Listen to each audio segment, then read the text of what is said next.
আগামী সংসদ নির্বাচনে অংশ নেবে খেলাফত মজলিস। আব্বাসের লোক পরিচয় দিয়ে চাঁদাবাজি করছে কিছু লোক, বলছেন মির্জা আব্বাস। পিআর পদ্ধতিতে নির্বাচনের অধিকাংশ দল একমত, কয়েকটি দলের আপত্তি, বলছেন আলী রিয়াজ। এবং সর্বশেষ জানাবো, আওয়ামী লীগের কাছে প্রচুর অবৈধ টাকা, তারা দেশকে অস্থিতিশীল করতে চায়, বলছেন রিজভী। শুনছিলেন সংবাদ শিরোনাম, এবারে বিস্তারিত। আগামী সংসদ নির্বাচনে অংশ নেবে খেলাফত মজলিস।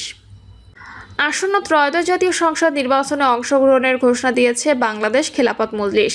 দলটির পক্ষ থেকে জানানো হয়েছে, ইসলামী মূল্যবোধ ও জাতীয় স্বার্থকে সর্বোচ্চ গুরুত্ব দিয়ে দলীয়ভাবে নির্বাচনে অংশ নেওয়া হবে। প্রয়োজনে 300 আসনে রিকশা প্রতীক নিয়ে প্রার্থী দেওয়ার প্রস্তুতি রয়েছে দলটির।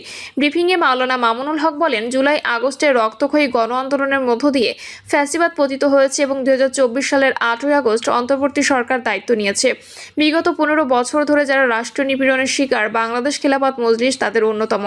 আমাদের অধিকাংশ কেন্দ্রীয় নেতা দীর্ঘদিন কারাগারে ছিলেন। ফ্যাসিবাদী রেজিমের প্রধান শেখ হাসিনা আমাদের সংগঠন ও নেতৃত্বকে সরাসরি টার্গেট করেছিলেন। ফ্যাসিবাদ বিরোধীর ঐক্য অটুট রাখার আহ্বান জানিয়ে তিনি বলেন, রাজপথে গড়ে ওঠা ঐতিহাসিক ঐক্যকে নস্যাৎ করা যাবে না। বর্তমানে যে রাজনৈতিক সমন্বয়ের ধারা চলছে, যেখানে কেউ কাউকে উৎখাত করছে না, দমন করছে না, এটা কেন যেন বাজায় থাকে। কেউ যদি আওয়ামী লীগের ঐতিহ্যে ফিরে গিয়ে দমন উৎখাতের রাজনীতি করে, তাহলে বাংলাদেশ খেলাফত মজলিস জাতীয় ঐক্যের ডাক দেবে এবং সক্রিয় ভূমিকা পালন করবে। খেলাফত মজলিসের আমির বলেন, বাংলাদেশের ভেতর থেকেই বাংলাদেশের মানুষের সিদ্ধান্তে বাংলাদেশ পরিচালিত হবে, এটা নিশ্চিত করতে হবে। কোনো বিদেশি এজেন্ডা বাস্তবায়নের ষড়যন্ত্র যেন আর ফিরে না আসে, সে বিষয়ে আমাদের ভূমিকা অব্যাহত থাকবে। নির্বাচনে অংশ নেওয়ার বিষয়ে তিনি বলেন, বাংলাদেশ খেলাফত মজলিস ইসলাম ও দেশের স্বার্থকে অগ্রাধিকার দিয়ে নির্বাচনী পদক্ষেপ গ্রহণ করবে। প্রয়োজনে 300 আসনেই রিকশা প্রতীকে নির্বাচন করবে। আবার যদি বৃহত্তর জোট বা নির্বাচনী সমঝোতার মাধ্যমে ইসলাম ও দেশের স্বার্থ অধিকতর রক্ষা হয়, সেদিকেও দল পদক্ষেপ নিতে প্রস্তুত। সরকারের প্রতি আহ্বান জানিয়ে মামুনুল বলেন, বর্তমান অন্তর্বর্তীকালীন সরকারের কাছে আমাদের দাবি, নির্বাচনী কাঠামোয় যেসব বিষয় এখনো অমীমাংসিত তা দ্রুত জাতির সামনে স্পষ্ট করতে হবে।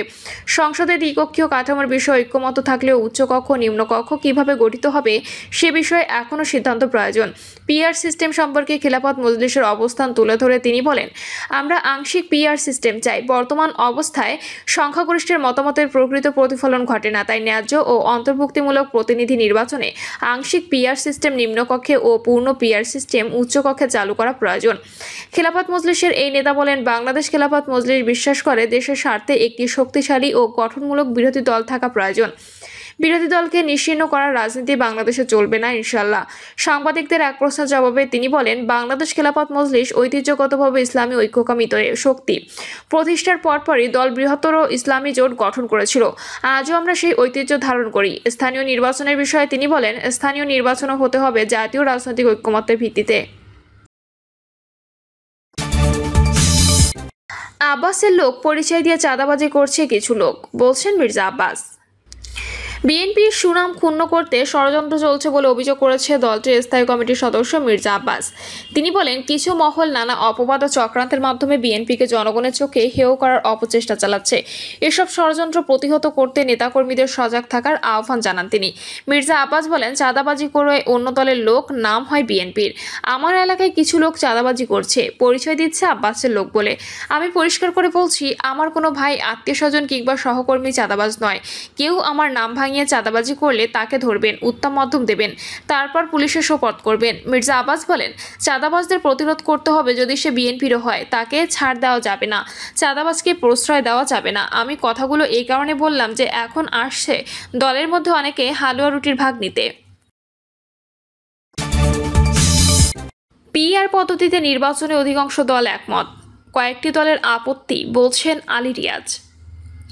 জাতীয় ঐক্যমত্য কমিশনের সহসভাপতি আলী রিয়াজ বলেছেন, সংখ্যানুপাতিক প্রতিনিধিত্ব পদ্ধতিতে জাতীয় সংসদ নির্বাচনে অধিকাংশ দল একমত, কয়েকটি দল এই বিষয়ে সুস্পষ্ট আপত্তি জানিয়েছে। সাংবাদিকদের এক প্রশ্নের জবাবে আলী রিয়াজ বলেন, আজকে নির্বাচনের প্রক্রিয়া নিয়ে আলোচনা হয়েছে। প্রাপ্ত ভোটের মাধ্যমে সংখ্যানুপাতিক পদ্ধতিতে ভোট করার জন্য অধিকাংশ দল মতামত দিয়েছে। কিছু কিছু দল এই বিষয়ে সুস্পষ্ট আপত্তি জানিয়েছে। তিনি বলেন, অধিকাংশ রাজনৈতিক দল যেহেতু দ্বিকক্ষ পার্লামেন্ট গঠনে আগ্রহী আছে, সেক্ষেত্রে সহজে ভোট গ্রহণের প্রক্রিয়া নিয়ে আলোচনার মাধ্যমে একমত হতে পারব। যেসব দল এই বিষয়ে আপত্তি আছে তারা জানিয়েছে আবারও এই বিষয় নিয়ে আলোচনা করবে। আলী রিয়াজ বলেন, ঐক্যমত্য কমিশন থেকে প্রস্তাব করা হয়েছিল জাতীয় সাংবিধানিক কাউন্সিল গঠন করার জন্য। আমরা বলেছি সংসদের সদস্য হওয়ার যোগ্যতা সম্পন্ন কোনো ব্যক্তি প্রজাতন্ত্রের কর্মে লিপ্ত এমন ব্যক্তি নয়, মনোনয়নের পূর্বে 10 বছর কোনো রাজনৈতিক দলের সদস্য নয় বা কোনো সংগঠনের সদস্য নয় এমন ব্যক্তি রাষ্ট্রপতির প্রতিনিধি পাঠাতে পারবেন। প্রধান বিচারপতির প্রতিনিধির ক্ষেত্রে আমরা বলেছি তার মনোনীত আপিল বিভাগের একজন বিচারপতি।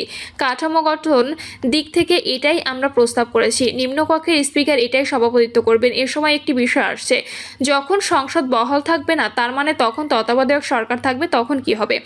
আমাদের দিক থেকে প্রস্তাব ছিল এটা অব্যাহত রাখার। এই কমিটির জন্য পরিবর্তন করে বিরোধী দলের যেসব সদস্য ছিল তাদের পরিবর্তন উপদেষ্টা পরিষদের একজন করে প্রতিনিধি দেওয়া।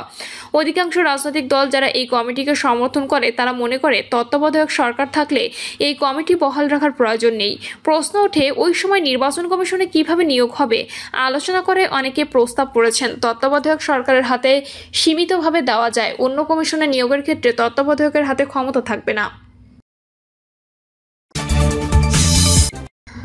আওয়ামী লীগের কাছে প্রচুর অবৈধ টাকা, তারা দেশকে অস্থিতিশীল করতে চায়, বলছেন রিজভী।